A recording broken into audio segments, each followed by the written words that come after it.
Wes. Urung, urung, duduk meneh nah wes. Yuk, mulai.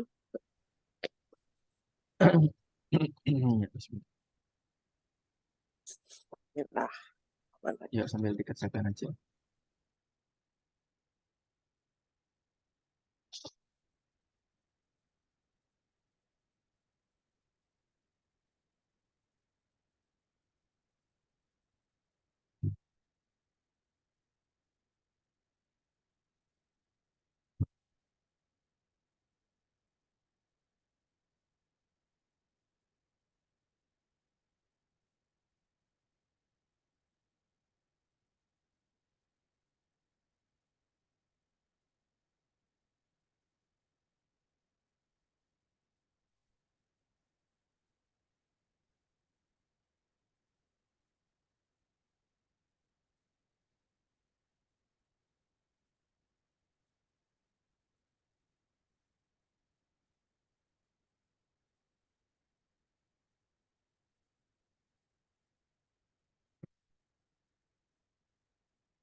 Delapan delapan akeh mau urunge.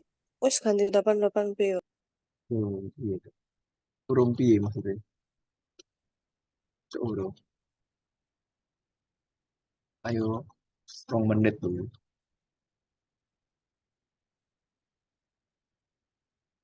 PS,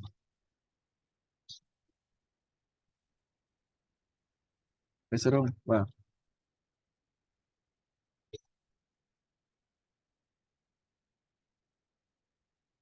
ya. 88 B.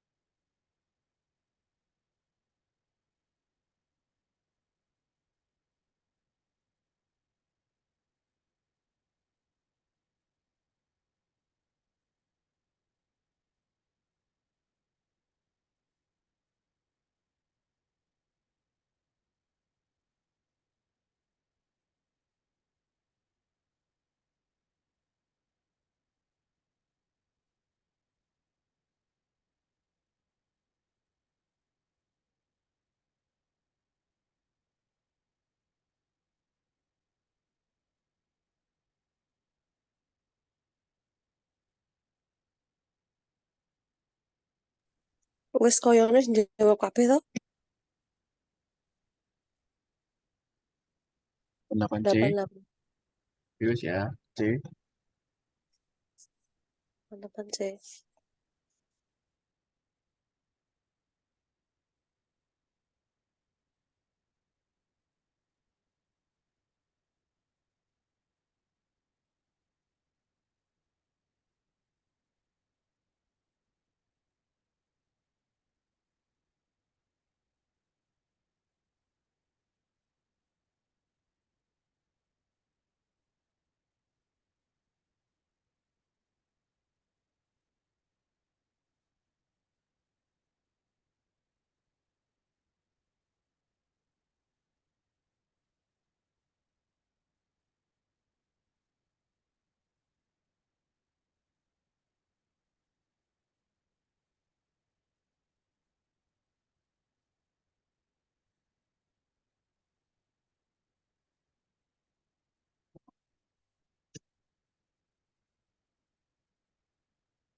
88 Deo.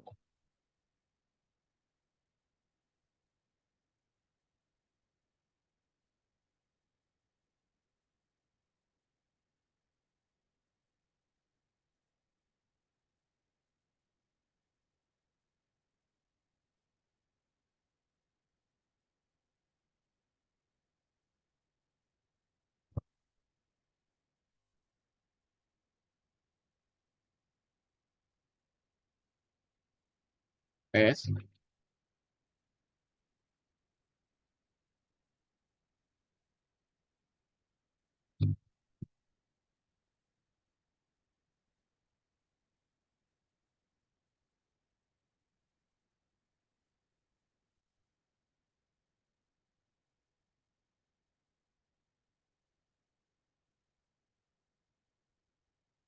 Delapan A wis gak ada pertanyaan kayaknya. Jawabannya apa ini? Oh, C. Apa ke aswa A? Aswa kok A? Oh, A. Tiga D.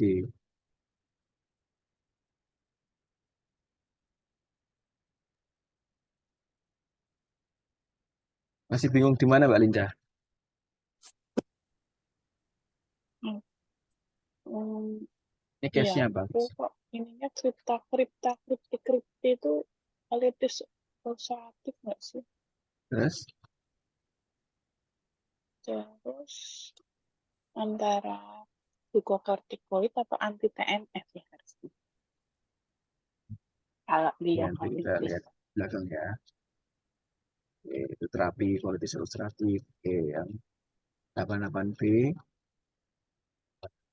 Oke, semua wis bener ya. Bisa ya diagnosis ya, aman ya. Hmm. C nih. Jawabannya apa, Kak? Wah, ini mau nongol. Ini bener C, C, C. Jadi Engko yang sik ini sing A mau jawabannya apa boleh. kuwi? Ini jawabannya A. Oh, A. Nah, ini sudah betul ya. Pada udah betul semua ya. Perlunya di perubahan pola buang air besar IBS ya. Oke. Yang C tak lihat dulu. Kenapa Ya, apa wah kok sik jawab C apa wah? Yang Tiki. Hmm, apa kok jawab C? Itu kan itu loh ada ulkus itu. Aku mikirnya kolitis ya. Tapi ada demam ya, Enggak itunya ini klunya di sini nih. Ulkus aptosa ini. merokok. Ulkus Harusnya aptosa itu ulkus yang lebih dalam. Dan dari oral sampai mana nih? Sampai dari oral ya. Misalnya dari oral. Hmm. Kalau Sama sini yang kan saudaranya keluhan sama tuh juga keluh nggak sih, Mas? iya, tapi kan itu masih bisa juga KU. KU juga sebenarnya sama, Oh, ya kan? Berat badan turun juga sama-sama berat badan turun. Diare berdarah juga kadang-kadang diare berdarah. Ini ulkus aptosa itu ulcernya lebih dalam. Kalau ulcernya lebih dalam itu jelas punyanya Crohn. Dia kan sampai sampai lapisan Kolitis otot. ulceratif itu dari ininya, Ya, dari demamnya bisa nggak? kalau KB bisa demam, Wak. Nanti kita lihat di belakang ya. Oke, yang ini yang terakhir jawabannya pada apa itu? Oh, udah benar semua. Ya wis, nggak bingung ya. Nggak dibingung ya meskipun dikecoh dengan panca positif ya. Ini kan Mm-mm. intinya di abses skripti. Abses skripti kan jelas punyanya kolitis ulceratif ya, sama kayak yang tadi. Yang mana tadi? Nah ini. Oke. Ini wis karek tinggal baca ini sebenarnya. Kalau kolitis ulceratif sama atau IBD, bab IBD IBS itu sudah cuma tinggal baca ini dok wah. Nggak ada cara lain, nggak ada apa namanya eh, trik lain kecuali anda semua seenggaknya bisa membaca ini.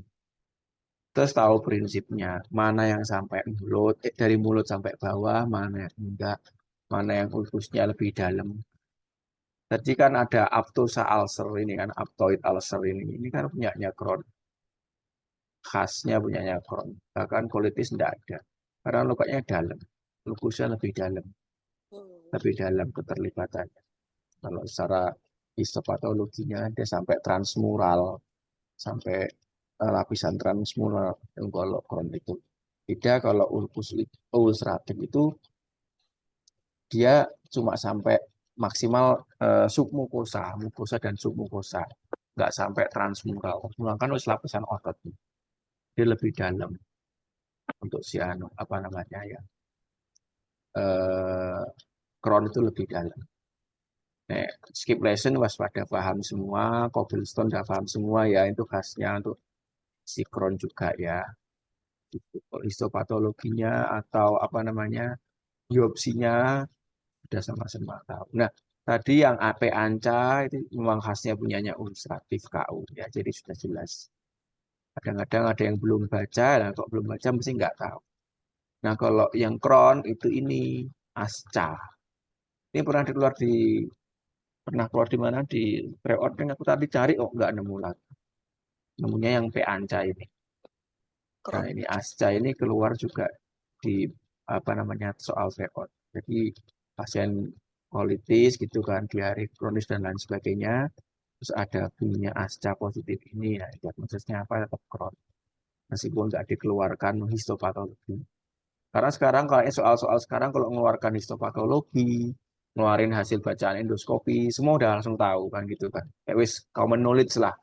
Kalau endoskopinya nanti cobblestone, terusnya nanti apa lesi transmural, skip lesion, itu pertanyaan anak S1. Jadi kadang-kadang dikeluarkan yang penanda serologi yang lain. Ya, gitu. Apalagi ya perlu-perlunya. Skip lesson udah ya. Kok skip lesson nanti kan kalau politisnya berarti berlawanannya di continue gitu kan ya. Gitu. Apalagi kolitis ulceratif itu kan sampai ke rektum. Kalau Crohn kan enggak kan gitu ya. Jadi gampang. Jadi untuk membahas masalah yang tadi ditanyakan sama Mbak sama Rinja tadi, kita pakainya yang suppositoria yang 5 amin salisilat. Nanti ada ininya, ada bagannya Mbak itu. Nah ini bagannya. Algoritma terapi kolitis apa namanya ulceratif. Kalau Itu di dia buku apa, Mas? cenderungnya Yang konsensus IBD itu. yang ini, Heeh. iya. Tapi ini tak crop dari ini aja, Jeffrey. Oh. Kalau yang sampingnya ini tapi di ini ada Mbak, di PUBD ada. Dua-duanya dari PUBD. Asal sumbernya PUBD. Nah, yang proktitis ini kan jadi si colitis ulceratif itu kan punya severitas lah, severitas apa namanya? Severitas disease-nya atau apa perbedanan klinisnya. Dia cuma proktitisnya yang lebih dominan, apa gejalanya ringan sedang berat. Nah, aku sampai sekarang belum nemu untuk kriteria sedangnya bagaimana, sedang beratnya bagaimana gitu. Tapi kalau yang jelas kalau eh, yang fulminan itu kan jelas ya megakolon perutnya kayak orang peritonitis itu loh model-modelnya kalau fulminan megakolon toksik itu kan. Nah, kemudian kalau proktitis ya jelas ya enema 5 asa ini. Meskipun sini ada steroid tapi jenengan tetap pilihnya first line-nya yang 5 asa ini. Itu dulu yang dimasukkan. Memang tadi agak menjebak cuma kita pakainya topikal ini karena prinsipnya kan kalau apa namanya kolitis itu kan kalau bisa topikal maksudnya dia topikal gitu. Dan nanti kalau berat banget sedang berat bisa menggunakan terapi yang sistemik atau oral kayak gitu, IV dan lain sebagainya. Dan ini memang nggak banyak keluar setauku. Yang kolitis ulceratif itu biasanya diumek-umek tuh bab proktitis ini. Kadang-kadang apa namanya soal yang lain itu dibahas sudah pakai enema tidak membaik, nah itu diapain kayak gitu. Ditambah apa? Tambahnya ya tinggal tambah oral. Kalau sudah pakai oral tidak membaik, tinggal tambah apa? Misalnya tambah steroid, gitu. Gampangnya gitu. Jadi pertama kali memang urutannya ya N65 ASA, kemudian 5 ASA-nya oral, nggak membaik juga pakai steroid yang oral. Nggak membaik lagi, berikan IV steroid. Jadi urutannya kalau aku apa namanya nangkep gitu ya, nangkep udah gitu. Kecuali dia megakolon toksik ya. Megakolon toksik berarti harus dibuka di bedel. Nah, khususnya yang Crohn ini karena lesinya dalam, dia pasti butuh antibiotik. Ya, terutama yang kondisinya berat. Nah, kondisinya berat dia butuh antibiotik. Jadi satu-satunya yang butuh antibiotik dari kolitis itu cuma Crohn. Crohn itu butuh antibiotik. 5 ASA ini misalamin salovac ini 5 ASA ya. Jadi jangan bingung ada yang dulu nggak tahu gitu. 5 ASA sama salovac bedanya apa ini sama. 5 ASA ini adalah mesalamin satu salovac itu tadi yang sering kita pakai. Gitu. Sementara sih gitu kalau kolitis nggak ada yang bisa diumek-umek lebih apa, lebih dalam sih menurutku karena ya cuma akan diputer-puter didiagnosis kemudian diterapi. Nah, yang yang yang apa namanya yang menjadi beberapa kali keluar itu jangan sampai bingung membedakan antara datanya yang dikeluarkan di soal. Aku pernah dapatkan data yang dikeluarkan di soal itu histopatologi, which is itu gampang pasti semua bisa ya kan. Tapi pernah yang dikeluarkan itu adalah hasil hasil apa namanya kontras kolon in loop kontras itu loh. Enggak, ini ada bunyi apa ya? Nuk, nuk. Ada gitu ya. Ini Ya Ini Allah. kayak Nek enggak kayak Aswa, bunyi Mbak Hafiz ini. enggak Agak ini di-mute. Mbak Hafiz ya. Apa turu Mbak Hafiz keturun gitu. Oh, enggak. Aku ora keturun lagi pumping. Maaf, maaf. Oh, ini suara pumping. Oh, suara paham. Ini mesin pumping, mesin Kalau pumping. pumping, Ya, lanjut. Yes. Ya, gitu. Itu pernah yang dikeluarkan itu adalah apa namanya gambaran ininya Mbak, gambaran kolon in loop-nya. Nah, itu kacau itu. Itu gambaran kolon in loop itu kita apa namanya off guard lah gampangnya nggak menduga kalau di soal berat itu dikeluarkan gambaran kolom enuknya. Itu opo iki semi sirkumsirkular itu opo gitu. Nanti dibaca di PABDI itu pesanku tadi belum tak cantumin tapi itu tadi pesanku dibaca di PABDI nanti bisa membedakan bacaan kolon in loop antara satu kolitis TB, dua kolitis ulceratif sama Crohn. Itu gambarannya gimana itu beda. Nah, itu ada yang apa double kontur sirkumsirkular gitu-gitu. Kayak gitu-gitu. Nah, kalau yang apa namanya, yang mirip dengan TB kan Crohn. Crohn itu kan mirip TB ya, sama-sama granulomatus kan. Gitu ya. Tapi kan tanpa pertujuan. Kalau yang TB sama pertujuan itu kalau histopatologinya. Kalau histopatologi sudah bisa, jenengan-jenengan masih sudah hafal ya kan. Gambar endoskopi sudah hafal lah. Gambaran radiologi. Gitu. Nah ini di sini ada. Cuma ini nggak detail nanti coba dibaca lagi di PABDI itu pesanku itu sama dibedakan sama tetap dibaca yang kualitas TB ya. Kualitas TB itu bacaan kolon in loop-nya apa itu ada beberapa. Itu pernah nggak ya tak cantumkan di sini? Nanti coba di atas-atas pernah nggak nanti ada kayaknya. Kayaknya sih pernah deh. Gitu ya. Ada penebalan asimetris, ini penebalan simetris. Nanti ada lagi apa sirkum apa gitu. Kalau ini kolon in loop-nya nanti biasanya ditanyakan kadang-kadang di sini. Jadi gitu-gitu. Jadi kadang-kadang ada. Nah, yang kemarin yang soal yang teman tak bilang Cak Cita tadi ya, tadi yang kayak yang P anca tadi, yang data keluarnya kan malah yang dikeluarkan P ancanya kan. Nah, tadi. Nah, ini ya P ancanya. Tapi kan kita ketulung sama akses skripti, nggak tahu P anca positif itu punya KU ya masih ada akses skripti. Masih terketulung sama histopatologinya misalnya gitu. Jadi masih enak. Jadi sebetulnya kan kalau diagnosis adalah lihat apa namanya clue spesifik kayak gini kita udah bisa mendiagnosis karena KU sama Crohn kan termasuk penyakit yang nggak terlalu common jadi pasti dia clue-nya lebih banyak lebih detail Kalau ini sih nggak ada yang bisa kita banyak bahas ya. Karena cuma pesanku baca kotak-kotak yang tak tulis ini, baca wis ngerti wis iso Allah iso. Wis gampang mesti aku yakin iso. Rapinya yang mau diubek bab ini tok. Mana yang pakai antibiotik, mana yang enggak harus tahu. Kron pakai antibiotik, kolitis nggak pakai. Wis lain-lain hampir sama semua. Urutannya juga sama ya kan. Apa namanya enema dulu, terutama yang kolitis ulceratif ya karena dia ada proktitisnya lebih dominan ke anus kan. Kalau Crohn kan nggak jarang kan. Kemudian apa namanya ada enema Salovac, kemudian Salovacnya oral, lanjut oral steroid, baru IV steroid. Itu urutannya hampir sama semuanya kayak gitu. Nanti kalau jenengan baca gitu. Kecuali Crohn tambah antibiotik ya. Yang colitis nggak ada antibiotiknya sama sekali. Nah, kalau fulminan jelas operasi ya, kalau atau megakolon toksik. Nah, yang nanti kalau ada soal yang ditanyakan juga pernah kalau di tryout, colitis ulceratif itu punya komplikasi apa yaitu megakolon toksik. Itu pernah kita bahas kayaknya dulu itu. Pernah ya megakolon toksik itu punyanya colitis ulceratif. Itu. Tapi yang butuh antibiotik malah Crohn ya. Colitis ulceratif nggak perlu. Kecuali dia pas megakolon toksik baru perlu antibiotik. Karena sama kayak peritonitis sama kayak sepsis gitu model. Tapi obatnya bedah, tidak itu. Ini pernah dapat juga aku dahlia 4 kayak gitu, plek kayak gitu.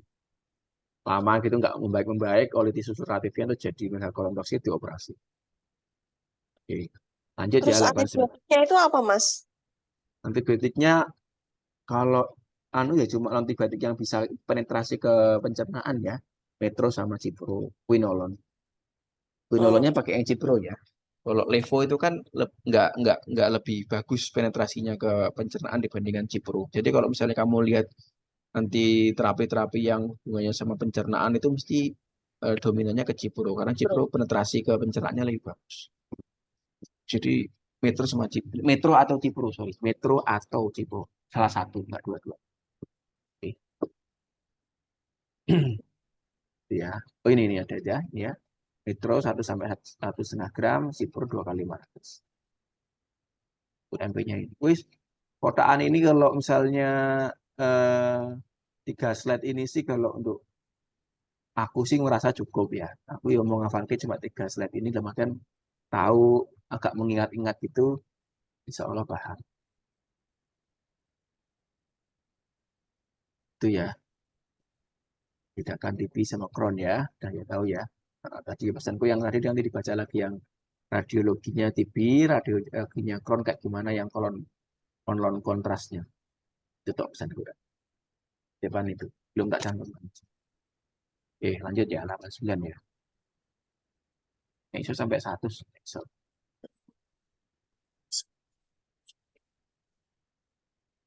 Kalau 100 nanti tryout gitu. Tryout 50 soal. Ya, tak siap.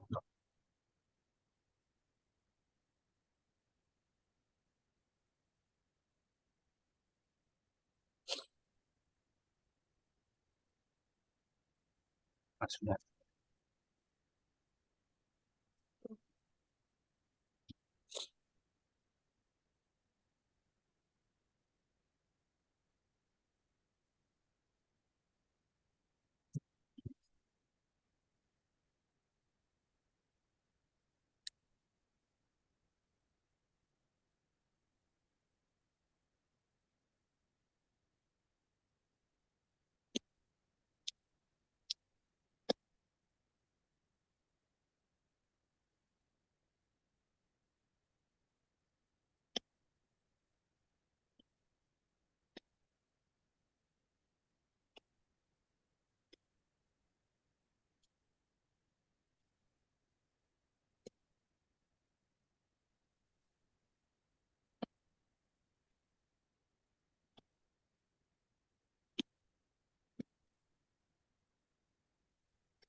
Udah semua ya.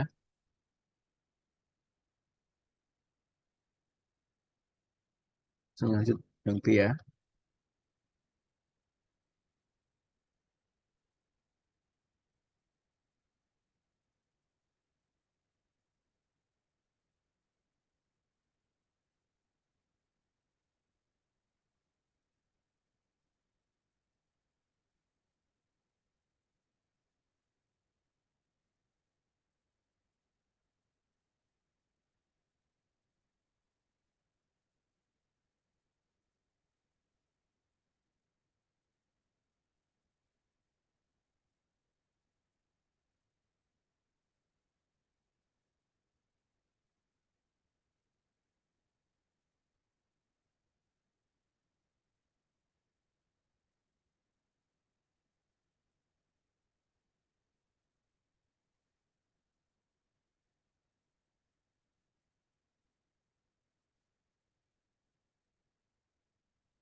Ya.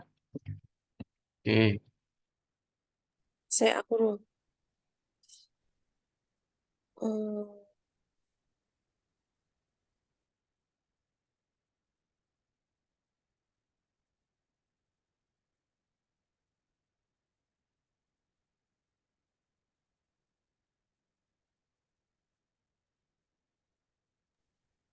udah. Oke.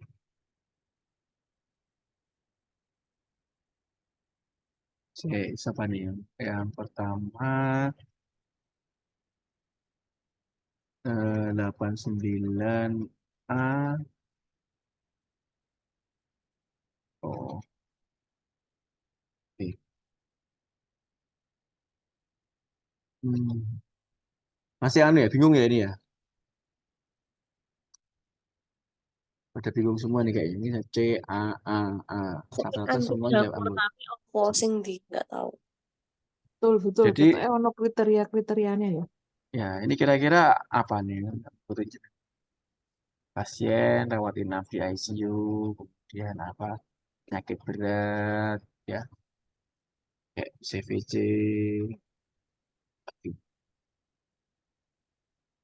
riwayat antibiotik, ya, Ini kan berarti dia. hematoliktomi, ya, Mm-mm. terus CVC, apalagi kira-kira belum sih ya. Kultur darah saya lagi positif. Saat kultur CVC telah dia. Jadi ini kan mungkin kandidemia. Kita mau Mm-mm. pengukur pakai candida score. Mm. Kalau candida skornya lebih dari 3, berarti sudah boleh mulai untuk diberikan preemptif antibiotik. Mm-mm. Preemptif anti jamur. Nikahungin apa? Fluconazole ya. Pilihannya fluconazole atau golongan apa namanya eh, golongan mekafungin itu golongan apa ya? Golongan echinocandin. Golongan Kalau dia berat, orang tua lebih utamakan yang echinocandin kalau pakai guideline yang baik. Jawabannya D. Kafungin. Hmm. Sebenarnya bisa pakai fluconazole kalau pakai pabdi, tapi kalau pakai yang baru itu kok vanidemia bisa pakainya mekafungin atau echinocandin, terutama kalau dia berat. Yang kedua, ini masih juga banyak yang terjebak jawab A ya. Kenapa?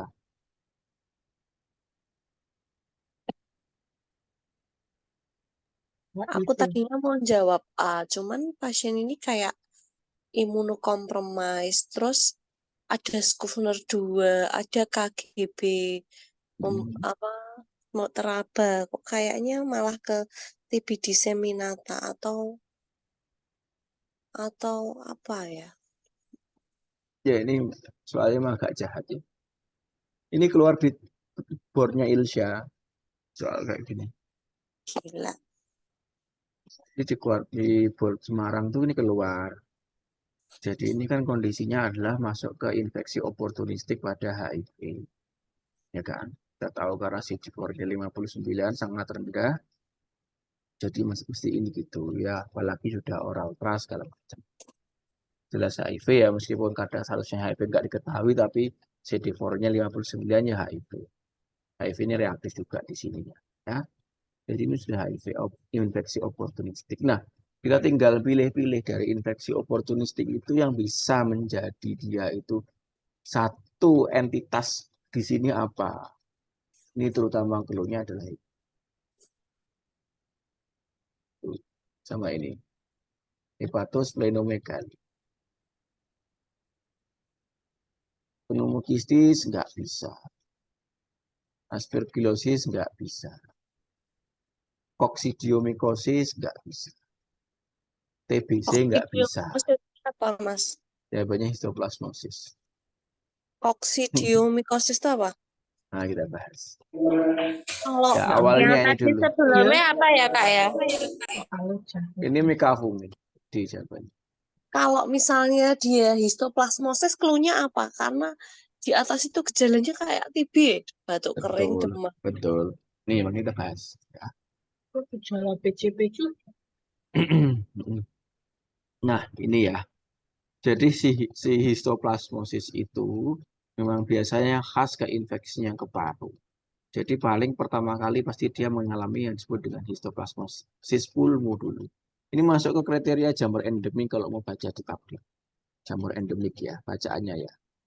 Di jamur endemik. Nah, dia keluhnya itu mirip dengan infeksi-infeksi bakteri yang lain. Mirip dengan TBC. Bahkan dia juga ada pembesaran nodul limfatikus diler dan mediasi. Ada beban BB turun, batuk produktif sama, infiltrat bilateral unilateral sama, multiple cavity, fibrosis sama. Yang membedakan cuma satu, tok hepatosplenomegaly. Wes, Hmm, yang mana itu nggak didapatkan di tempat yang lain. Di TB, aku tadi TB juga di agak seminar itu nggak ada hepatosplenomegaly. nodul ya, nodul aja ya, abses gitu ya kalau TB. Bisa ya? Nggak ada, kecuali TB liver itu jarang loh, Wak. Jarang ya, TB liver itu jarang, iya. Ini sumpah. hepatosplenomegaly, ini kan hepar, teraba, 3 jari di bawah Burgostas, Zeppelin, Scuffler, jelas itu kan bukan nodul kok kayak gitu. Parah Scuffler itu. itu clue-nya cuma di situ. Ini plek-duplek soal sama yang keluar sama di soalnya si angkatannya si Mbak siapa? Ilsha Ih, itu juga apa ini? Kamu ngambil TOUI? Enggak. Apa ingatan? ya TUI itu. Hmm. Berarti ono sing metu saka kono ya, TOUI ya. Iya betul. Ada keluar. Itu apa namanya? Eh khasnya cuma hepatosplenomegaly. Oh, gejala lain histoplasmosis itu sama plek sama kayak yang lain. BB turun, Hmm. lain-lain turun yang kronis lah ya. Yang akut juga sama, demam akut segala macam itu sama. Nah, kalau koksidiomikosis itu biasanya dia didapatkan selain infiltrat bilateral juga ada adenopati, juga ada efusi pleural yang bersama. Dan nggak ada gejala-gejala model TB kayak koron berat badan, lain-lain itu nggak ada. Nah, untuk jamur endemik dan jamur-jamur yang lain, mereka punya masing-masing punya terapi spesifik ya, jangan dipukul rata dengan fluconazole semua. Kayak misalnya aspergillosis, itu voriconazole itu first line-nya, misalnya gitu. Jamur endemik yang histoplasmosis, itu first line-nya amphotericin B, gitu-gitu ya. Kalau misalnya candidemia itu bisa fluconazole dan echinocandin, cuma dua, itu dulu. Nah, tapi kan amphotericin B bisa, iya, amphotericin B, tapi yang dua yang dipakai itu adalah fluconazole dan echinocandin. Itu. Nah, kalau dia ada multiple comorbid atau neutropenia, kandidemia dengan neutropeni, kandidemia dengan multiple comorbid gitu ya. Itu yang lebih diutamakan nanti adalah yang menggunakan echinocandin. Kecuali sangat berat, infeksi SSP, infeksi kardio, gitu baru nanti kita pakai apa LFMAB. Karena LFMAB sama AFMB itu juga beda. LFAMB sama AMB tok itu juga beda. Ya, terus perlu dihitung candida skornya. Candida skor cuma perlu di atas 3, itu sudah dikatakan bisa dilakukan early treatment dengan terapi. Tapi sebaiknya dengan disertai dengan pengecekan marker jamur, misalnya kayak 1,3 beta glukan itu ya. Itu khasnya itu bisa positif pada candidiasis, bisa positif pada histoplasmosis, bisa positif pada aspergillosis. Nah, ada lagi galaktomanan. Galaktomanan itu lebih spesifik untuk aspergillosis biasanya. Kalau galaktomanannya positif, itu biasanya aspergillosis. Seperti itu. Itu infeksi jamur. Ini teori yang lamanya seperti itu. Kalau aspergillosis sudah kita pernah bahas ya, air crescent sign, fungus ball, kemarin sudah pernah kita bahas ya. APPA sudah pernah kita bahas singgung-singgung yang dulu-dulu. Nah, yang pakai yang guideline yang baru yang sudah ada di grup itu, jangan lupa kalau nanti ada soal yang menanyakan stagingnya atau menanyakan diagnosisnya, dia juga ada diagnosis possible, probable, dan proven. Ingat provennya hanya dengan menggunakan histopatologi atau dengan menggunakan biopsi. Tidak bisa dengan yang lain itu proven. Selain pakai histopatologi, kalau belum ada histopatologi, mau dia pakai kultur, mau dia pakai bronkoskopi, bal, tapi kalau bukan histopatologi, itu belum proven. Jadi masih probable. Ya. Serologi juga dari cek galaktomanan, beta glukan itu belum dikatakan proven. Nih kultur juga belum dikatakan proven, dia masih probable. Proven hanya bila histopatologi atau biopsinya dikatakan tunggu. Ada HIV-nya lah, ada jamurnya, ada apanya. Nah, kalau cuma kriteria klinis, baik dari pemeriksaan fisik maupun penunjang tok, tanpa hasil marker mikologi, ya tanpa marker mikologi itu kayak ya kulturnya, serologinya itu enggak ada, itu namanya positif. Ini diunut dikeluarkan kriteria kita kayak gini, selin. Tapi gampangnya kita sudah langsung tahu kalau dia enggak proven itu bagaimana. Ya, seperti yang bilang tadi, kalau ini aspergillosis pasti lini pertamanya adalah voriconazole. Itu dihafal-hafal sih. Dosisnya memang agak ribet, 6,42. 6 intravenous loading hari pertama, lanjut ke hari kedua 4 mg, selanjutnya nanti 200 mg oral. Jadi aku ngapalnya 6,42. Gitu. Seperti itu.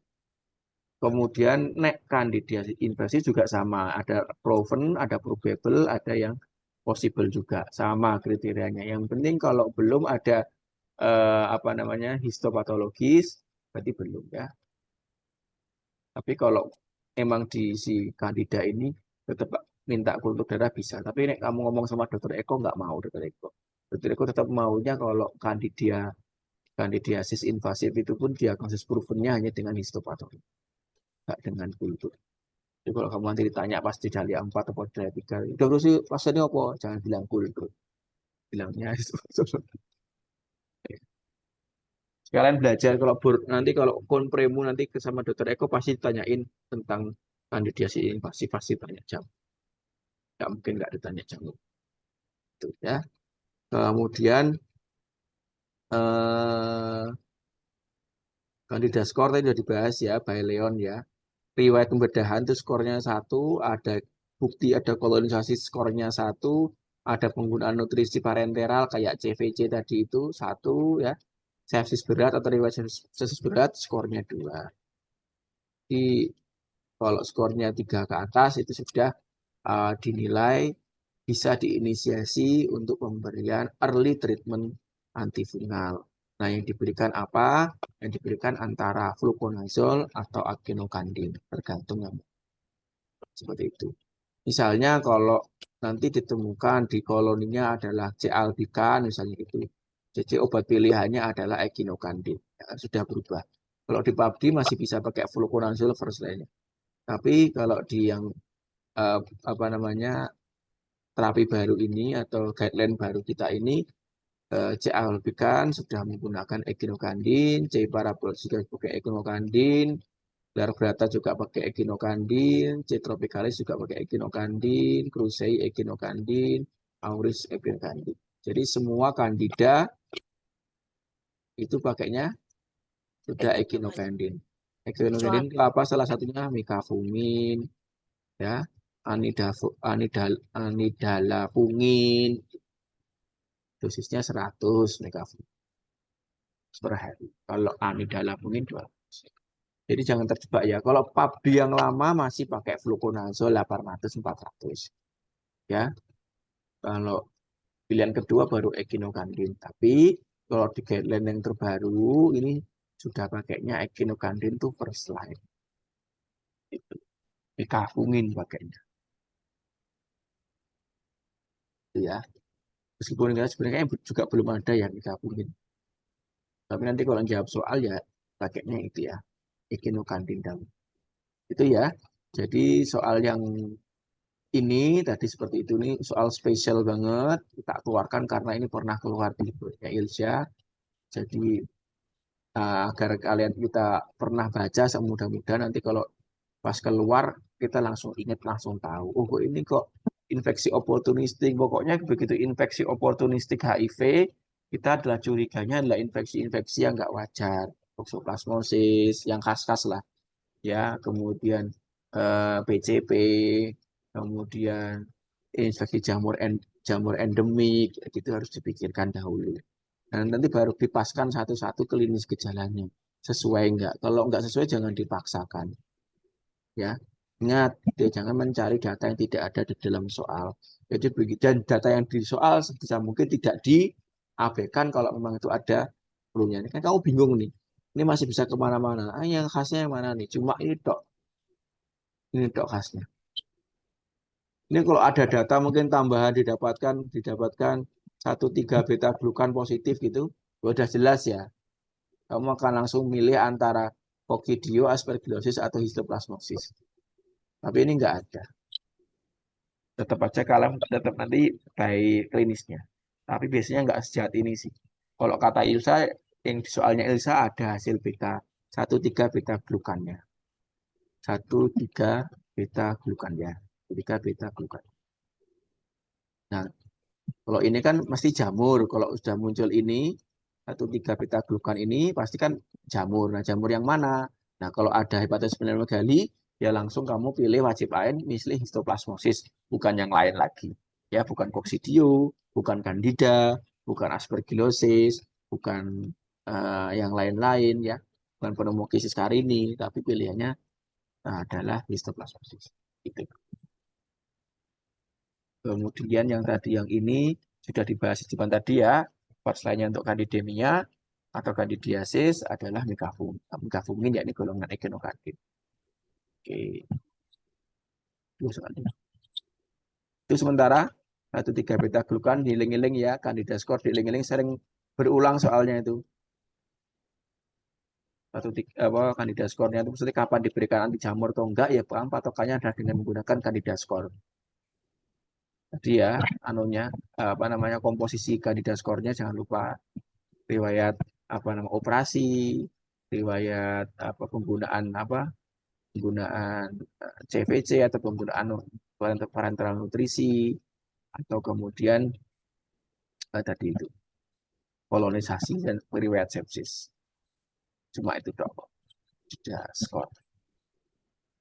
Applicable juga ini soalnya di bangsal pun kita ngapalkan kandida skornya applicable. Begitu 3 kita bisa usulkan dari PCP untuk masuk ke anti hubungan keluarga yang enggak membaik atau klinis yang enggak. Oke, lanjut ya. 90.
Empiris.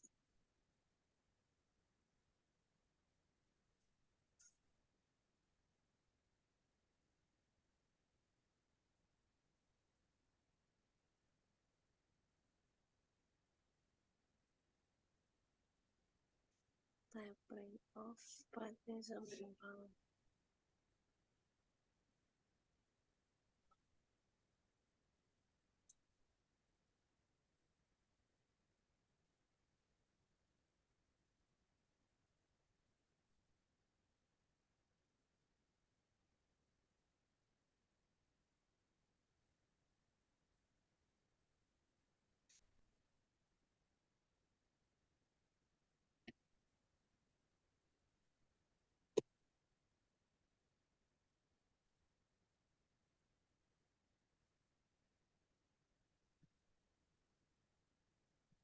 Ya semua. Belum jawab. Nah,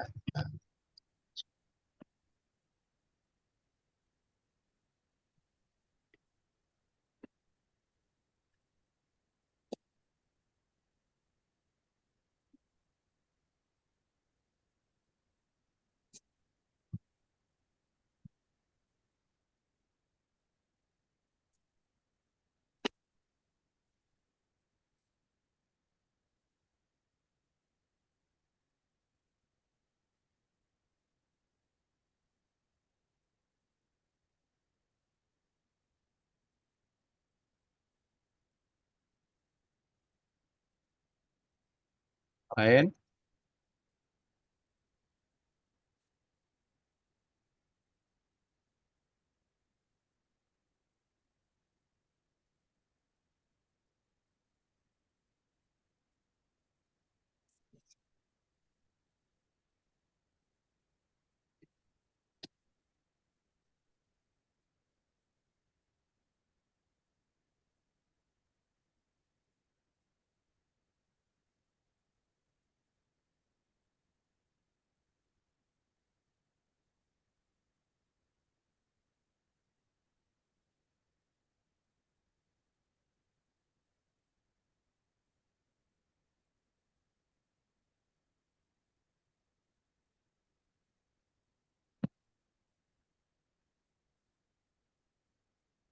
Oke, bingung nggak ini? Iya, Wak. Sebenarnya aku Iya, juga iya, agak bingung. bingung.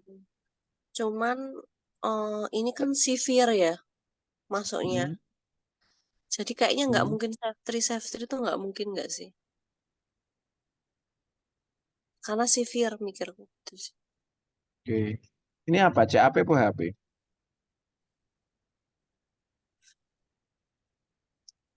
CAP kan? Belum pernah rawat inap kan? Ya, CAP ya. CAP berat. Usia 70 itu CAP. Hmm. tidak indikasi sih. Desaturasi. Kemudian ya, ya wes, Sok, itu paling gampang tuh. Nek berat terus apa jawabannya? P6 ya? Tak ngerti. Eh, Apalagi keluhnya nih.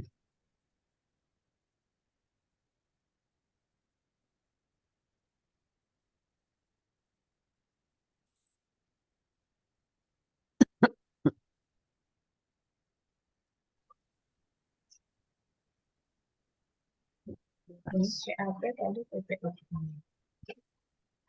Ya, CAP berat. aku Severe. bingung. Severe ya pengkotaan ini ya. Tapi gini, ini trikinya adalah soal ini tidak menggunakan kriteria yang biasa kita pakai. Ini kan dia pakai ITSA. Kalau kita pakai ITSA, pasti Anda langsung berpikir dual antibiotik beta-lactam plus macrolide atau beta-lactam plus fluoroquinolone, which is jawabannya mungkin cuma ini, cefepime dan levo. Kan gitu, atau ceftriaxone acidro gitu toh. Mm-mm. Atau levoceftrine gitu ya. Gitu. Membagongkan nih soalnya. Nah, gitu kan. Dan ini dia pakai kriteria lama yang lebih lama. Ini soal lama soal. Dia pakai kriteria lama. Pakai kriteria punyanya PUBG juga atau kriteria yang punyanya yang lain. Hmm. Nah, ini di sini ada.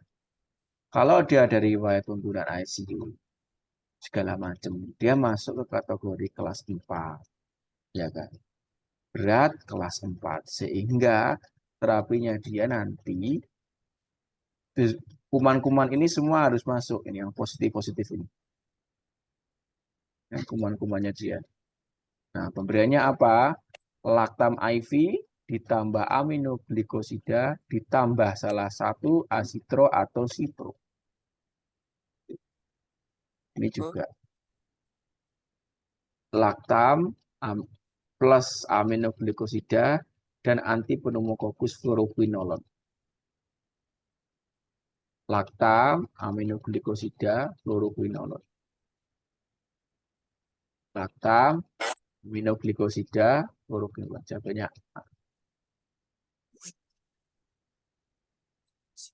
betul, kamu Sef3 kurang poten, nggak mungkin pakai Sef3. Jadi jawaban Sef3 mesti salah.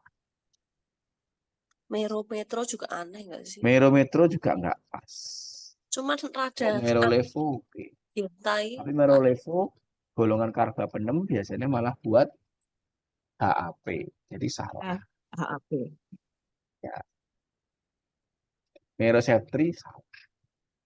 Jadi paling make sense adalah kalau ini asitronya IV ya, mungkin B atau A. Tapi Sef3 sekali lagi kedalamannya kurang poten. Jadi jawabannya kalau mau eliminasi kayak gitu. Tapi yang bikin kalian nggak familiar adalah CAP tapi triple terapi kan gitu kan. Iya. Karena selama ini CAP Iya, selalu aneh. paling tinggi dual terapi. Double. Ya. Dual terapi. Ya ini ada di PUBG itu masih pakai cara lama. Ini pakainya ini punya siapa aku coba ini. Recommended empirical ini entah siapa aku dari mana. Nah, ini masih pakai tadi itu. Beta-lactam plus aminoglikosida plus antipneumococcus fluoroquinolone. Kalau PUBG ciprofloxacin, tapi kalau di sini fluoroquinolone. Seperti itu. Nah, ini terutama pada orang-orang yang wong tua. Karena pakai orang-orang tua itu kan biasanya bakterinya gram negatif gitu. Ada riwayat mondok ya berarti ada pseudomonasnya. Nah, bahkan yang kok dirawat jalan atau masih rawat inap inpatient masih ada tempat buat Sef3 ya. Tapi kalau yang berat-berat sudah kelas 3 ke atas itu mesti udah pakainya minimal ceftazidime atau ceftazidime. Tapi kalau di PUBG dia masih pakai Sef3. Sef3 masih pakai loh. Ini masih pakai Sef3. Nah, nanti tergantung kalinya gimana ya tergantung nanti apa soalnya piye. Nah, kalau soal CAP itu populasinya kemarin soalku di boardku tuh 4 soal tentang pneumonia. Ada 4 soal semua pneumonia. Ada yang CAP 1, sisanya H. Dan itu 3 di antaranya pasien pada usia tua. Jadi nanti pada usia tua sebenarnya sama terapinya. Tapi ada beberapa hal yang perlu dicari tahu dia tinggalnya di mana. Dia ada tinggal di panti jompo enggak. Jadi lebih cenderung bakterinya negatif, kemudian apa namanya mungkin ada bakteri eh, pseudomonasnya, gampang gitu, atau MRSA-nya, jadi perlu tambah terapi. Kalau HAV yang kemarin yang di soal-soal kita kemarin kita masih bisa ngerjain pakai yang ITSA ini masih bisa. Masih inget toh yang HAV kemarin sempat kita singgung ya, satu dari kolom A, satu dari kolom B, satu dari kolom C. Itu ya. Kalau memang HAP loh ya. Ini juga kita selama di saat itu juga underdose. Enggak under treatment maksudnya. Tidak pernah tiga terapi. Kita juga pakainya selalu dual terapi. Padahal kalau guideline-nya, kalau memang dia tegak VAP, sorry ini VAP bukan HAP. Ini VAP. Dia tegak VAP itu harus ini VAP ya guys. VAP. Harus 3 terapi. Satu dari kolom A, satu dari kolom B, satu dari kolom C. Masing-masing satu. Tapi kalau dia VAP, ya Ini ini ya. Mas, kalau belum ada kulturnya atau pilih dari yang teratas dulu. Apa? Ini terserah. Kalau belum ada kulturnya pilih yang Pilih Iya, terserah yang Vanco mana. Yang mana dulu boleh, yang tersedia. yang ada Jadi di Grand. misalnya Cevapim, kemudian Levo, sama Vanco gitu Bu.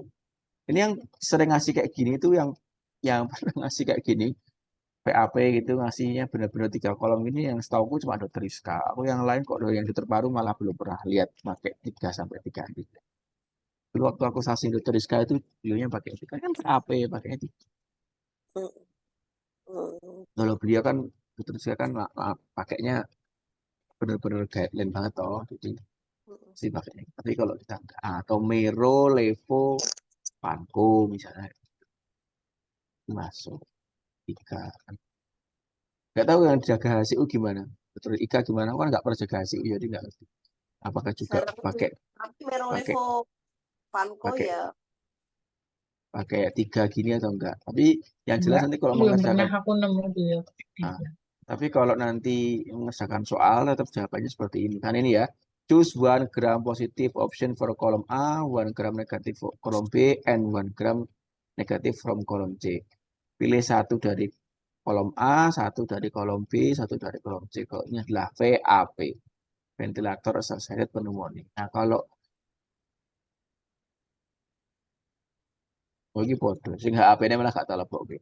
Tali, ya wis. Tapi HAP masih inget ya, kalau yang HAP itu ada kotak yang satu itu no apa? No risk of mortality tapi dengan resiko MRSA. Ada no risk mortality dengan resiko MRSA, ada yang high risk mortality dengan high risk MRSA. Jadi juga ada 3 kolom, tapi beda. Masih ingat ya? Tak buka kiwai. Kalau buka kiwisannya, nanti malah kelalet.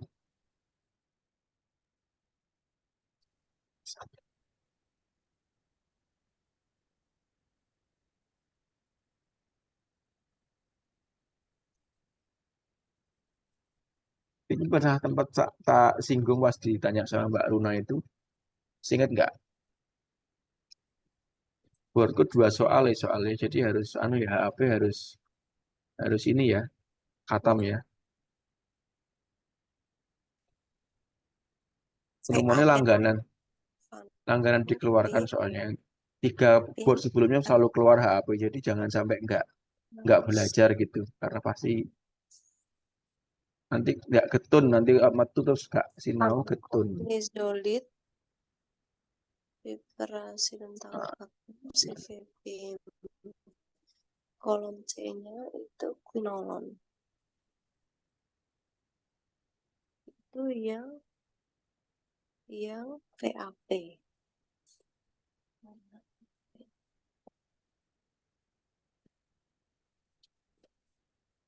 Neng grup ono kaya ini. ya,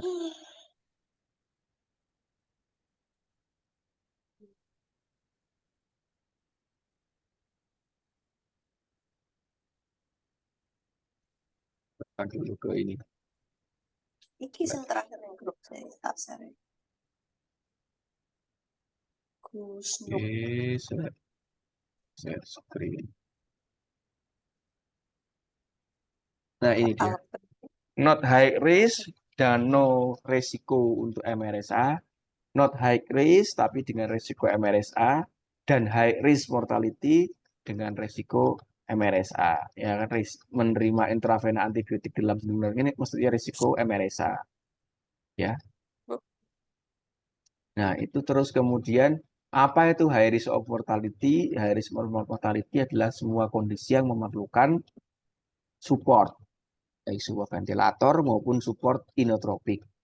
Pakai Vaskon, pakai dopa-dopu, atau pakai ventilator, berarti dia high risk of mortality. Ya, ini ada ini di bawahnya nih. Ini Oh iya iya iya. Berarti kalau risiko HA faktor mortality include need of ventilatory support due to pneumonia and septic shock. Ya. Jadi apa yang dikatakan high risk of mortality ya kalau dia butuh support intinya gitu. Berarti gitu. Nah, Kalau yang not high risk of mortality dan no faktor risiko untuk likelihood MRSA pada HAP 1 obatnya. Kalau not high risk mortality tapi resiko MRSA obatnya 2, dual antibiotik. Kalau high risk mortality dengan high risk faktor risiko untuk MRSA Dan obatnya 3. Itu ya. 1, 2, 3. Jadi gampang dihafalkan. Ya. Enggak no no berarti 1. No yes berarti 2. Yes yes berarti 3. Aku ngafalkannya gitu ya. Nah, kalau yang not high risk no faktor risiko kan milih antara cefepime atau levo atau golongan carbapenem. Salah satu mero atau imipenem atau piperacillin MRSA 1 gram. Ingat itu cefepime 2 gram kan ya. riwayat rawat inap 90 hari 10 hari terakhir. penggunaan Itu antibiotik toh intravena ya sama kriterianya menggunakan lumayan banyak. intravena ya. Penggunaan intravena itu MRSA. Terus yang kalau yang not high risk tapi faktor risiko sama kayak ini, ini salah satu ditambah dengan vanco atau linezolid. Nah, kalau high risk, 2. 2 dari antara list tadi itu 2. Mau golongan beta laktam boleh, proloquinolon boleh. Beta laktam dengan aminoglikosida boleh. Yang nggak boleh ya beta laktam dengan beta laktam. Piperacillin pakai Sefta gitu, nggak boleh. Ya. Merolevo boleh. Ya. Meroamikasid ya boleh asalkan ginjalnya ora jebol. Plus salah satu antara vancomycin atau linezolid. Jadi ini 3 obatnya, ini 2, ini 1. HP gitu. Dibolak-balik sama aja orang tua geriatri podo ae. Ya, jangan sampai bingung. PAP tadi ya, 1 kotak, 2 kotak A, kotak B, 1-1, kotak D 1-1. Itu. Awas ini juga kemarin juga dikeluarkan di soal jawabanku kolistin. Jangan sampai bingung. Kolistin itu masuk ke polimixin. Jadi ada ya. Kolistin. Hmm. Enggaknya pernah baca ada aminoglycosid. Jadi isinya amikasin, gentamisin, tobromisin. Kalau polimixin itu isinya kolistin, polimixin. Nah itu di mana dimunculkan levo tambah genta tambah kolistin. Betul ya karena kan kolistin masuk ke polimixin. Misalnya gitu ya. Ini tambahin kok kolistin. Karena kan kita nggak ini ya, nggak familiar sama kolistin. Tapi ini obatnya ada kolistin ini di Sarjito. Betul Eko pernah pakai kolistin ini, pakai kolistin. Kombinasinya pakai kolistin. Miro kolistin gitu ya. Jadi 1 dari kolom ini, 1 dari kolom sini, 1 dari kolom ini, totalnya 3 ya. Udah sampai sini oke. Oke Iya. ya. Oke, selanjutnya.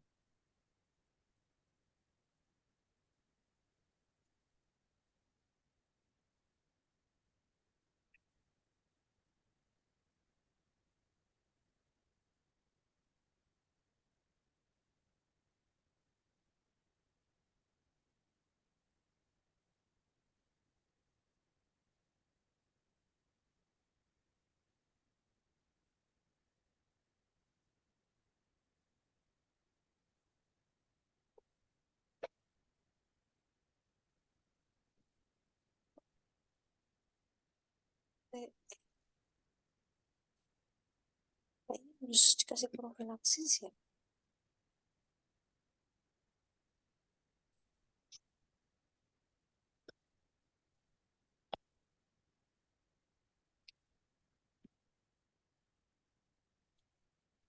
Profil saya pakai tenofovir, misalnya Avil, TEE, TLD.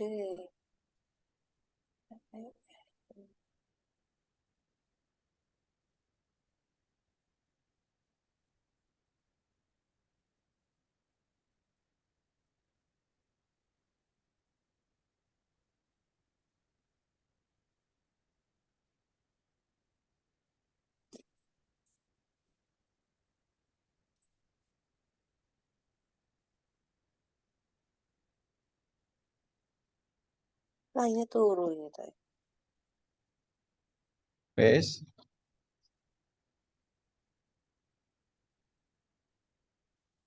Turu liane Mas.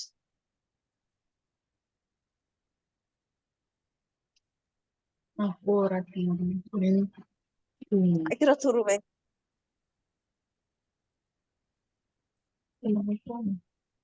Ya, cari ganti pasangan lain aja.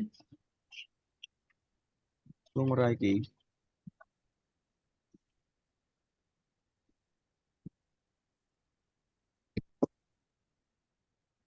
Coba, udah ada yang mau jawab lagi? Mau dibahas? Ash. Itu masuknya kan berarti post exposure atau pre exposure. Oh, Pas. Nah, post exposure kan wis jelas terapi ya. tetap aja ini. Terapi tapi aku bingung. Mosok mosok seumur hidup ora deh toh. Bingung ya. Apa Itu kamu harus membaca di nanti apa namanya tentang ini kita membacanya BPK. adalah di PNPK ya, PNPK. Tentang di PNPK itu kan pada profilaksis ARV kita kan ada dua ya, pasca pajanan dan sebelum pajanan. Pencegahan pokok risiko misalnya pasangan dengan orang yang HIV, jadi pakainya pencegahan yang pre-exposure ya. Gitu. Tapi kalau dia yang sebelumnya nggak tahu, tiba-tiba baru konangan, ternyata dia positif, gitu, pasangannya berarti post exposure. Gitu. Nah, kalau apa namanya eh, diberikannya sampai kapan? Ya memang diberikan terus menerus. Selama Selama dia masih masih terpajang. betul, selama dia masih terpajang ya diberikan terus dulu dan Hmm. sesegera mungkin dalam waktu 72 jam pada pajanan terakhir. Hmm. Segera diberikan itu terus sampai sampai apa namanya sampai dia tidak lagi terpajang. Ya pilihannya ya tadi ya tenofovir, TTC, utama itu. Itu. Berarti Oke, setiap sini hari jawabannya TCC adalah setiap hari ya. di tenofovir M Briticaipin. Tuh nanti sampai berapa lama? apa TE sampai dia selesai sampai time. selesai Sampai dia berapa lama ya? sampai dia nggak terpajang. Selama terpajang dikasih nanti itu bisa Di terus. sini ada pasien toh kayak gitu, tapi rapid test itu udah 4 kali negatif. Harusnya dirujuk nggak sih Elisa gitu-gitu nggak sih harusnya? Ya sebenarnya sih kalau mau prinsipnya pertama kali negatif itu sebenarnya nggak usah diulang pakai ELISA. Yang diulang pakai ELISA itu kalau yang pertama positif, ya Hmm. kan? Baru diulang lagi pakai ELISA, positif lagi, terus tambah lagi satu lagi itu. Kalau positif lagi ya Tapi berarti dia positif lagi. tapi dia ada diare nggak sembuh-sembuh, terus dia LSL. Wah, ya wes diulang lagi berarti dia kelompok beresiko. Udah tak ulang lagi Resiko tinggi. negatif lagi. Jadi 4 kali loh ya di puskesmas sama di sini. Di sini 2 kali, di puskesmas sekali kayaknya. Mas, 3 kali apa 4 slide kali? setelahnya Mas mau Eh, lihat nih. sorry, aku lupa. Ini masuknya bukan post exposure, ini pre Kan exposure udah masuk. berhubungan Kak. Nah, ini orang Ya, tapi pasca toh, Kak? pasangan, Hah? pasangannya, pasangannya. Jadi maksudnya soalnya ini pasangannya. Hitungannya dia bukan pasca paparan HIV ya. Bukan Iya pasca ya. toh.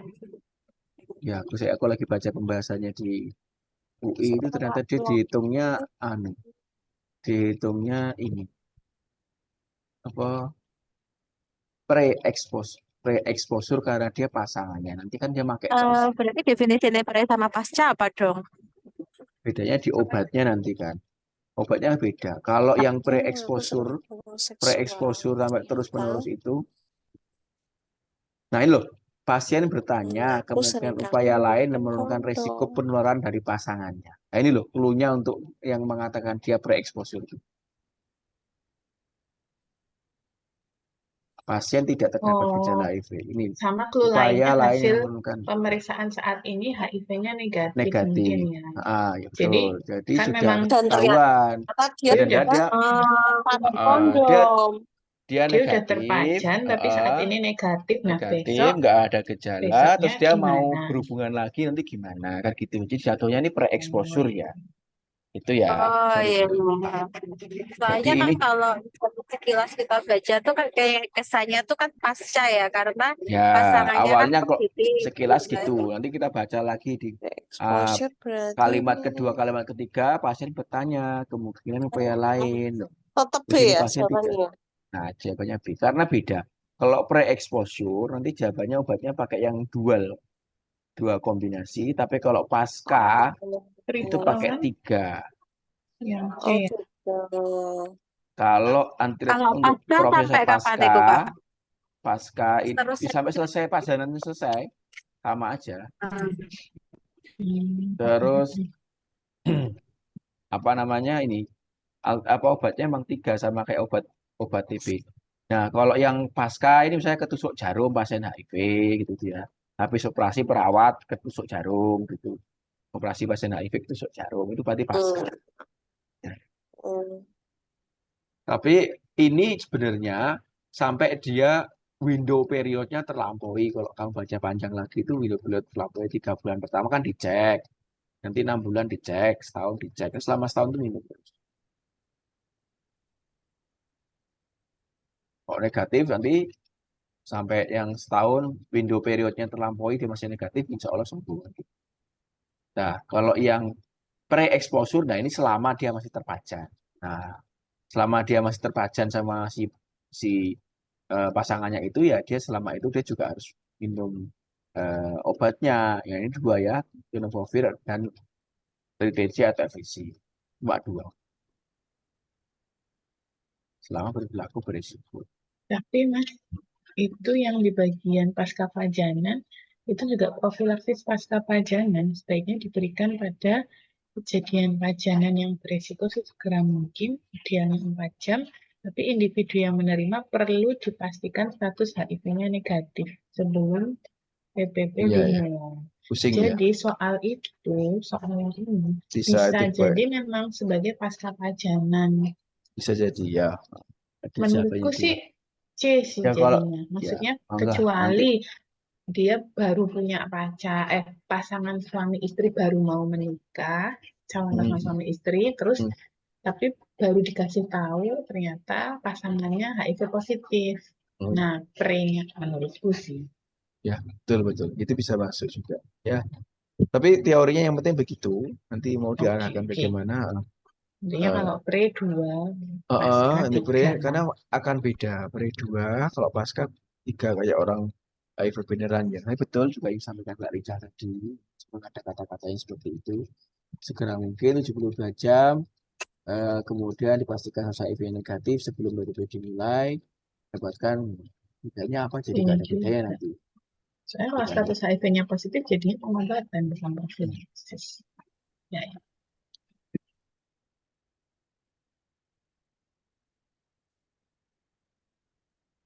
Tapi mungkin kalau mengerjakan soal jadinya wis clue-nya tadi aja Mbak ini. Nah aku Oh, ya, iya. clue-nya letter like-nya ini Pre. aja lah. Apa namanya saat bekerja atau kekerasan seksual. Tapi kalau PEP kan ada apa, pacarnya atau pasangannya. Mungkin gitu. Tapi ya secara klinis, secara pasien beneran ya mungkin akan kita mungkin berikan yang ini ya, yang apa namanya pasca pacaran ya kan, ya lebih aman kan. Ya. Iya, nek soal nanti gimana? Nek UI jawabnya B. Jadi nanti jawabannya UI B aja. Oh, kuncinya Tapi ya UIB. kuncinya UI B. Jadi nanti anu bisa kita apa sesuaikan lah sama hati nurani. Tapi nek misalnya mau dicocok logikan ya mungkin akhirnya yang di sini hanya tertusuk jarum dan kekerasan seksual gitu ya.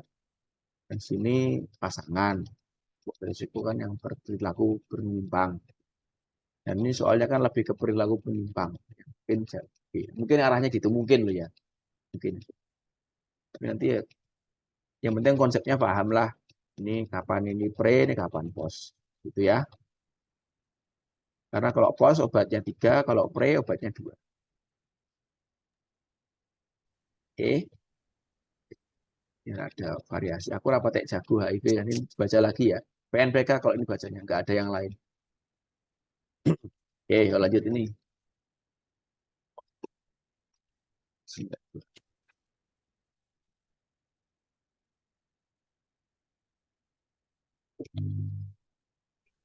Ya, paru juga langganan keluar ya, meskipun cuma satu-satu.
Udah semua nih.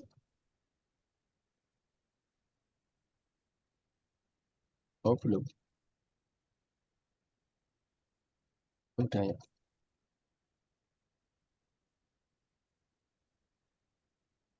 Soalnya,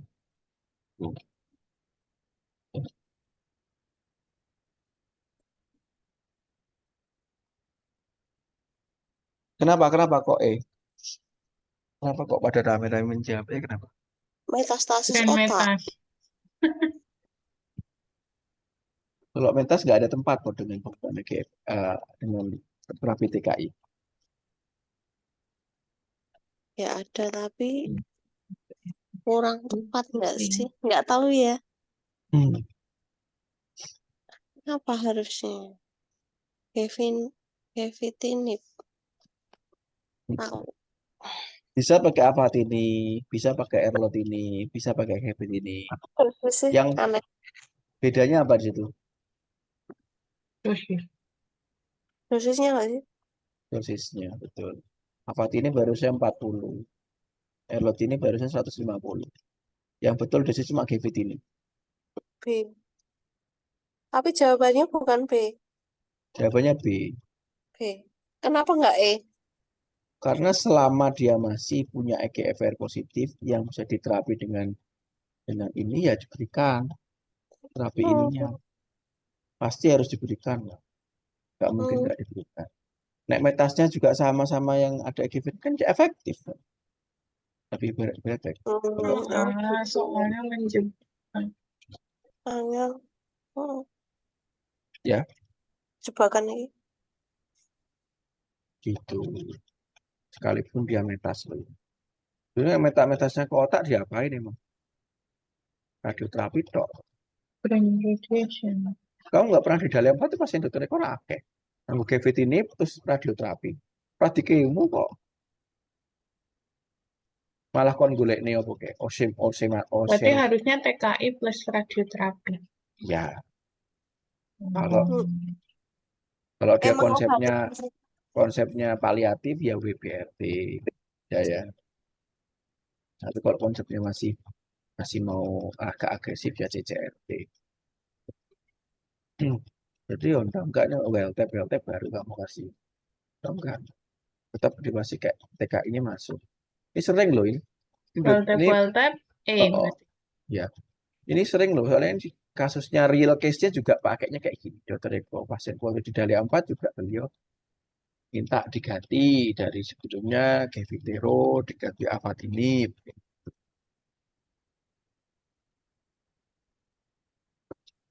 Ya, jadi kalau selama dia pakai EGFR, M-nya positif, 1920 ya kepakainya adalah TKI EGFR. Itu dimasukkan dulu TKI EGFR. Kecuali ada problem-problem lain, misalnya memang 21, ya kan nggak bisa. Sebenarnya ada banyak ya, nggak cuma EGFR, tapi yang dicek kita kan cuma ngeceknya cuma EGFR. Kita sebenarnya ada ALK, ada ROS1, itu juga target terapi sebenarnya. Nah, yang harus kita tahu adalah generasinya Erlo, Gevitero, itu first generation. Kalau Afatinib second generation, yang generasi ketiga tuh Oserpatinib. Nah, info terbarunya kalau NCCN itu sekarang kalau CA paru dia first line-nya nggak pakai Erlo, nggak pakai Gevitero, nggak pakai Afatinib, langsung Osermatinib. Tapi kita nggak ada, kita belum. Sudah masuk sih, tapi belum secara luas dipakai. Ini kata Dr. Dika udah masuk. Kan beliau kemarin ini tuh waktu dulu ini apa namanya? RTD itu kan RTD-nya osimertinib. Nah, kalau di SNNCCN memang first line-nya akhirnya ini udah pakai ini.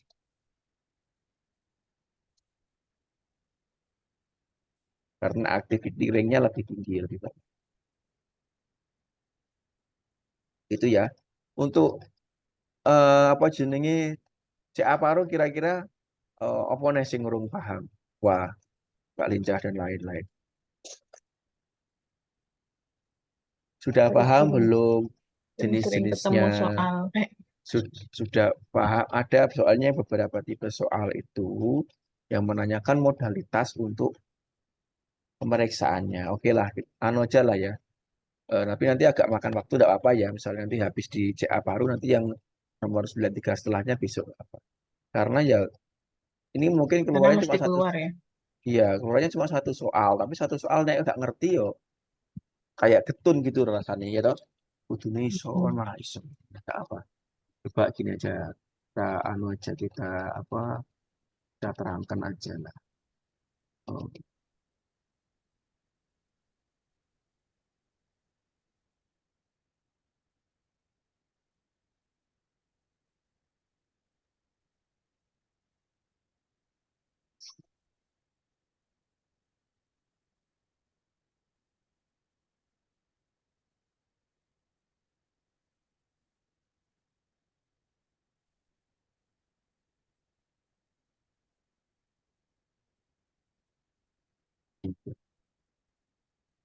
Kurikulumnya dokter Ika aja. Ya ada yang ini kok, ada yang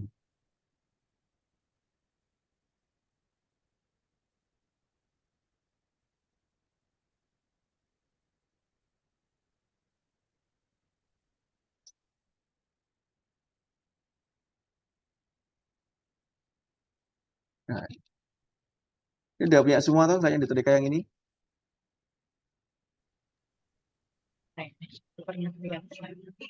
Dan dokter Ika kalau anda kamu diuji sama beliau pas kompre ya pasti dikeluarkan. Ya, ya kemarin aku juga keluar. Itu ya ini faktor risiko jelas lah ya, merokok, radiasi, atau occupational risk. Kalau beliau yang megang soal kemarin, aku kompre dia mengeluarkan yang occupational risk atau occupational hazard, ya, environmental jelas ya faktor risiko dan lain sebagainya. Nah, kemudian modalitas terapi ini juga sering ditanyakan di board. Modalitas diagnosis, sorry. Modalitas diagnosis pada pasien apa namanya untuk CA paru itu ada beberapa. Ini bronkoskopi. Nah, di soal itu aku pernah dapat itu enggak disebutkan bronkoskopi itu enggak, tapi disebutkan transbronchial needle biopsy. AJH-Rose juga enggak disebut dengan AJH-Rose, tapi disebut dengan transthoracic fine needle aspiration. Jadi jangan bingung. Nanti kalau jawab soal board, baik soal boardnya itu apapun ya, board yang AUSCE maupun yang CPT, nanti yang dikeluarkan bahasa bakunya ini transthoracic fine needle aspiration atau transbronchial needle biopsy, itu yang dipakai. lain-lain, turakosintesis, media stikonoskopi, dan lain sebagainya itu yang lain-lain. Terus yang paling penting stratifikasinya, stratifikasi sama ya ini stratifikasi cancernya, stratifikasinya. Aku pernah dapetin soalnya tentang screening. Kapan pada pasien ini dilakukan screening untuk dilakukan low dose CT scan atau LDCT. Nah, ada beberapa kriteria. Dia punya high risk kriteria sama high risk, moderate risk sama low risk. Kalau pembagian yang dulu itu high risk sama low risk, tapi sekarang ada high risk, moderate risk sama low risk. Berdasarkan apa? Berdasarkan faktor risikonya. Usia, faktor risiko merokoknya, sama sama tambahan faktor risiko yang lain. Misalnya ini, faktor risiko pertama kan merokok. Merokoknya berapa banyak itu kita lihat. Kalau merokoknya lebih dari 30 bungkus per tahun, pak per tahun, kemudian usianya 55, dan merokoknya berhentinya kurang dari 15 tahun, ini masih masuk ke high risk. Nah, high risk ini perlu dilakukan LDCT atau dilakukan pengecekan atau low dose CT scan. Kalau yang moderate risk itu usianya lebih dari 50 tahun tapi hanya lebih dari 20 pack per year saja dan tidak ada tambahan faktor risiko yang lain. Tapi kalau ada tambahan faktor risiko lain masih masuk ke yang high risk yang group 2. Group 2 sama group 1 ya. High risk group 1 sama high risk group 2. Kalau bedanya cuma berapa pack-nya. Tapi kalau yang group 2 ini lebih dari 20 pack tapi ada tambahan faktor risiko misalnya keluarga atau lingkungan atau okupasional hazard tadi ya. Tapi kalau yang moderate risk cuma 20 pack tanpa faktor risiko yang lain. Kalau low risk usianya rendah, konsumsi rokoknya di bawah 20. Tuh. Yang perlu CT scan hanya yang high risk saja. Yang low dose CT scan untuk penapisan CT scan per tahun itu hanya yang eh, high risk ya, baik grup 1 maupun grup 2 itu. Yang lain tidak direkomendasikan untuk dilakukan screening. Gitu. Kecuali sudah ada nodul. Nah, kalau sudah ada nodul ya dievaluasi LDCT per 6 bulan sesuai dengan ukurannya. Tapi kalau enggak, berdasarkan ini yang pernah keluar di soal board. Screening LDCT ini pernah keluar, terus yang apa namanya modalitas diagnosis, TTNB, TTNA itu pernah keluar. Nah, kalau di tryout yang pernah keluar seingatku itu adalah pembagian. Mana pembagian? Pembagian atau klasifikasi daripada eh, CA paru itu sendiri. CA paru ono berapa macam Mbak Aswa? Secara garis besar dulu. Dibagi menjadi berapa? Ewa, turu wa, turu wa asabi. Yang NSCLC sama ini. Ya, ada apa aja itu? Ya, NSCL non-small sama SCLC NSC. sama NSCLC. NSCLC ada bagi dua lagi. Non squamous sama squamous. Non squamous bagi dua lagi. Yang tipe lain dan large cell sama adenokarsinoma. Yang paling banyak adenokarsinoma. Yang merokok yang mana? Yang populasi merokok itu yang squamous cell. Yang populasi tidak merokok itu adenokarsinoma. Itu yang kalau yang penting penting ditahu itu aja. Itu harus paham. Tapi kalau yang lain-lain sih gitu. Sama ini, sama staging. Staging juga pernah keluar kan di soal board staging. Kalau stagingnya SCLC, small cell lung carcinoma gampang. Cuma 2 staging. Ya, ini ya stagingnya SCLC cuma 2, limited atau ekstensif. Satu sisi dia limited, dua sisi dia ekstensif. Cuma itu tok. Itu kalau SCLC. Tapi kalau NSCLC yang pakai TNM ya, pakai kriteria ACCC ya, masih kayak gitu. Nanti dibaca sendiri untuk ini kriterianya ini, stagingnya. Nah, Terus terapinya kapan? Terapinya kapan? Nah, terapinya itu secara garis besar sebenarnya cuma ini berdasarkan ini gitu. Cuma berdasarkan daripada ini. Nah, ini. Kalau stage 1, stage 2 masih surgery semuanya. Stage 2 surgery plus adjuvan kemoterapi. Kalau stage 3 atau 4 kemoradiasi, stage 4 kemoterapi. Tapi kalau ini dia anunya positif, apa namanya? Eh EGFR yang positif ya, EGFR-nya, ATKI-nya harus masuk ya. Maksudnya surgery itu di lobektomi. Ya, direseksi. Ketok. Di sini Kan nggak jarang pernah ya. banget. Nggak pernah ketahuan. UNS yang sering lakukan. Oh. UNS itu sering lakukan. Sering men-screening soalnya mereka men-screening terus nemu pasien yang memang ada nodulnya, diambil nodulnya tata gawatan terus diseksi. Itu di UNS yang beberapa kali ngecek. Itu UGM nggak pernah ngecek. Ini patokannya ya, kalau mau kapan terapinya. Oke. Kalau CA paru sih yang penting cuma itu screening modalitas pemeriksaan penunjang, terus terapinya modalitas terapinya apa, terus kapan diterapi sama staging. Wis gitu. Biasanya sing keluar cuma itu. Diputar-putar giling coba itu. Terus yang pernah keluar juga adalah malignansi, cuma nanti ditunjukkan hasil CT scan. Aku pernah dapat di tryout mana aku lupa, tapi CT scan-nya itu dia ini penebalannya atau masanya itu di tepi-tepi pleuranya. Berarti mungkin adalah mesotelioma. Itu keluar juga di soalku kompre. Aku karena berdasarkan pernah jawab soal itu, jadi aku bisa jawab kompre. Itu sih. Kalau CA paru seperti itu. Ya, selama GFR-nya masih ada, bisa diterapi dengan EGFR, terapi dengan EGFR ya. Exon 19, 20. Oke. Ngantuk wis wa. Wis jam 11:30. Ya wis. RNC. Ini tak nanti besok kita lanjutkan sampai 100, habis itu tryout ya. Tryoutnya ada sekitar 50 soal. Tak siap loh. Ya, ya. Oke. Sebelum kalian repot, mudah-mudahan cukup. Ya, itu.